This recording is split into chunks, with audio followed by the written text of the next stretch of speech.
விழுவேண்டி. உன் வீட்டுல அன்னகொண்ட வர தலையில இடி விழ. வீணா போயிடுவேடா. நீ விளங்காம போயிடுவேடி. உனக்கு எய்ட்ஸ் வரும்டா. எனக்கா?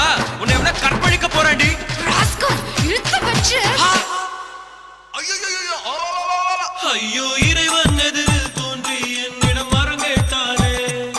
இந்த ராட்சசி எல்லாம் உலகில் ரகசிய இடம் கேட்பேனே. அந்த இடம் கோவிந்தா தான்.